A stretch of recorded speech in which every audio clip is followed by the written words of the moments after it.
Hai guys, kalau kamu mau tahu bagaimana caranya mencari informasi tentang beasiswa di Belanda dan apa syarat-syaratnya dan apa juga proses beasiswa itu sendiri, mari ikut Suci wawancara langsung dengan psikolog Indonesia yang berhasil memenangkan full scholarship Stunet di Belanda. Kalau kalian suka video ini, jangan lupa subscribe ya. Terima kasih.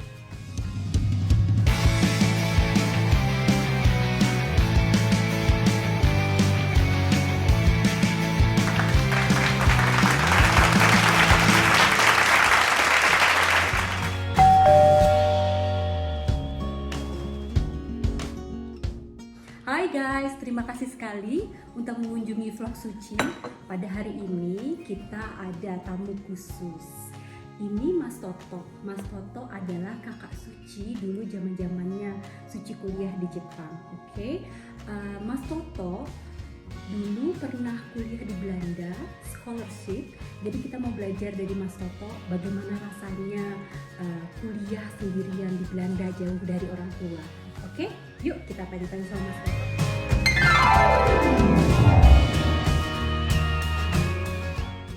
Oke, Mas Toto bisa cerita sedikit dulu tahun berapa kuliah di sini, Mas? Saya di sini tahun 2002 ya, jadi udah 18 tahun lebih. Oke, tapi dulu kuliahnya berapa lama di sini? Di sini saya ambil master, jadi 1,5 tahun. 1,5 tahun. Itu dulu kuliahnya kan scholarship ya, Mas? Ya, Dapatnya dari mana, Mas? Saya dapat dari Stunet. Namanya ya. Stunet itu sebuah lembaga beasiswa dari pemerintah Belanda khusus untuk orang Indonesia.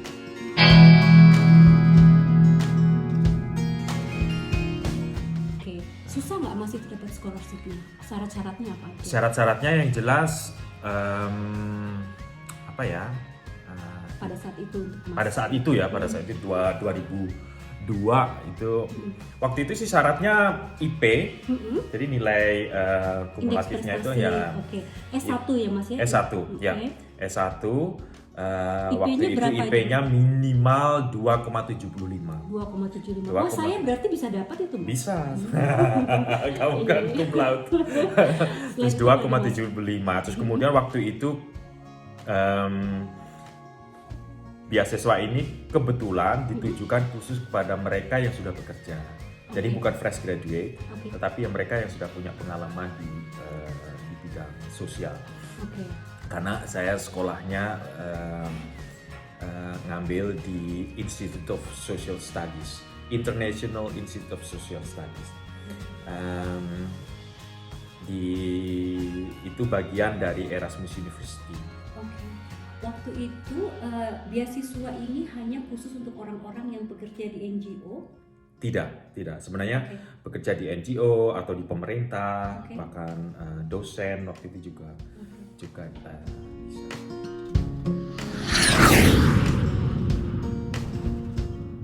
Sebenarnya beasiswa dari pemerintah Belanda itu banyak macamnya. Jadi siapapun kita pasti ada beasiswa yang cocok buat kita. Kebetulan beasiswa yang saya dapat itu beasiswa yang diberikan kepada mereka yang sudah bekerja dan bergerak di bidang sosial seperti itu. Tetapi pasti banyak beasiswa yang untuk yang fresh graduate atau orang yang mau bisnis dan lain sebagainya. Kalau khusus beasiswa dari pemerintah Belanda itu sebaiknya kamu lihat di websitenya Kedutaan Belanda. Di sana itu ada section khusus yang membahas tentang beasiswa. Kalau Mas sendiri waktu itu dapat beasiswa, info beasiswanya itu dari mana Mas? Dari teman sebenarnya. Jadi teman bilang ini ada beasiswa ini dan terus Mas apply. Karena begini, pada saat itu saya memutuskan untuk ingin sekolah S2 di luar negeri. Dan karena selera pribadi ya, waktu itu saya bilang kalau saya sekolah lagi saya kan S1 kan lama nggak lulus. Jadi sebenarnya pada prinsipnya saya itu nggak suka sekolah gitu. Tapi karena waktu itu karena karir di Indonesia, orang itu harus ambil minimal itu master gitu. Sehingga ya udah saya harus sekolah lagi, terus kemudian tapi kalau saya mau sekolah, saya pengen sekolah di Eropa. Gitu. Waktu itu saya mencoba untuk ambil sekolah di Inggris, tetapi nggak diterima. Terus akhirnya nah di Inggris nggak keterima, terus gimana lagi? Nah pilihan kedua adalah di Belanda. Gitu. Nah ketika saya memutuskan saya mau sekolah di Belanda, saya cari beasiswa. Ya ini tadi dari websitenya, dari websitenya kedutaan Belanda. Teman-teman yang merekomendasikan, cobalah cari di website kedutaan Belanda. Kalau saya boleh tahu, yang di Inggris itu dari mana, Mas? Waktu itu dari teman juga. Dulu kan zaman kita masih di sana kan banyak informasi tentang ini dapat beasiswa dari British Chevening, dari Inggris. Ini ada dari Upstate gitu misalnya, dari berbagai macam sumber. Nah kalau saya pilihan lebih saya fokuskan ke Eropa.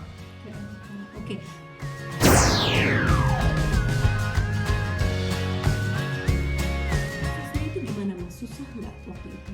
Prosesnya sebenarnya yang penting itu motivation letter. Setelah persyaratan akademis kita terpenuhi jadi bahwa kita IP-nya itu cukup, kemudian kita sudah bekerja beberapa tahun di kebetulan kalau saya dulu kerja di NGO, saya punya pengalaman di situ. Kemudian motivation letter itu penting. Terus Stunet itu memberi beasiswa setelah kita sudah diterima di universitas kita yang jadi pilih Mas gitu. apply dulu, baru mengajukan beasiswa. Betul. Begitu. Waktu itu Mas apply ke satu university atau banyak? Saya waktu itu saya sebenarnya gini, saya apply di satu university dulu, tapi kemudian dapat balasan dari universitas tersebut bahwa program yang saya inginkan itu nggak ada lagi. Terus kemudian saya cari lagi, nah setelah kalau ini nggak ada, coba. Yang penting itu adalah bahwa memutuskan kamu tuh mau belajar apa, gitu. Jadi topik yang mau kita pelajari itu kita harus tahu dulu, kemudian baru kita cari universitas mana di Belanda yang menawarkan program tersebut. Gitu. Begitu. Akhirnya saya ambil di ISS, terus diterima. Begitu. Jadi pada saat apply itu nggak harus bayar dulu toh? Enggak, tidak ada karena pada saat saya apply di universitas tersebut dikasih tahu memang ini biayanya sekian gitu. Terus kemudian diberi kayak informasi tentang kalau kamu mau beasiswa seperti ini, bayar sendiri juga bisa, tetapi jadi sekolah pun memberikan info-info bagaimana mendapatkan. Oke. Jadi setelah itu Mas baru mengajukan scholarship ke badan Pak tadi? Stunet namanya. Ke Stunet, study in net.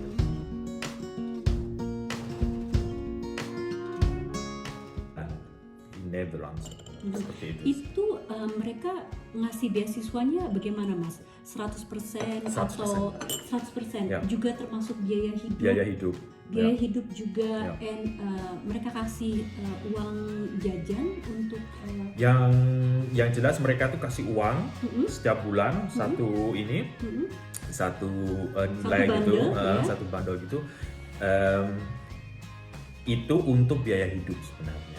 Uang sekolah, tuition fee segala macam sudah mereka bayarkan ya. Mereka tidak membayarkan ke Mas, mereka membayarkan langsung ke sekolah. Kemudian setiap bulan saya mendapatkan uang untuk sewa kamar, untuk hidup, dan supaya beli buku dan sebagainya. Dan beasiswa ini sampai Mas selesai kuliah.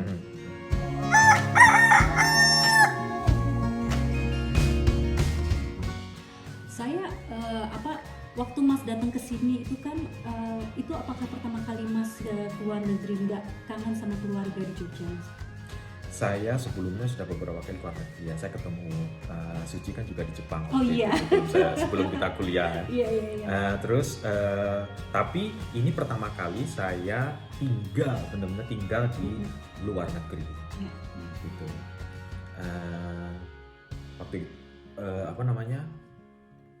Waktu itu memang penyesuaiannya luar biasa ya, dan kan jauh dari keluarga gitu. Tetapi soal itu nggak terlalu banyak menjadi masalah sih ketika orang tua saya tahu bahwa saya sekolah di sini selama 1,5 tahun. Bagi mereka itu nggak terlalu bermasalah, karena waktu saya kerja di Jakarta itu juga saya ketemu dengan orang tua juga setahun sekali gitu. Sebenarnya iya. Cuman ide bahwa wow ini sudah di berbeda benua itu membuat orang tua saya juga rada-rada bagaimana gitu. Tapi secara frekuensi pertemuan sebenarnya nggak terlalu banyak berbeda dengan zaman dulu. Hai guys, sepertinya waktu kita hari ini tidak cukup untuk menyelesaikan pembahasan tentang sekolah di Belanda dengan Mas Toto. Oke, tapi jangan khawatir, minggu depan bagian kedua dari wawancara ini akan kita sambung. Sampai jumpa minggu depan, jangan lupa subscribe. Bye. Santai aja. Oke. Ke depan kita akan sharing cerita tentang kesulitan yang dihadapi saat kuliah di Belanda, termasuk kesulitan mengerjakan skripsi dan bagaimana cara mengatasinya. Sampai minggu depan. Dah.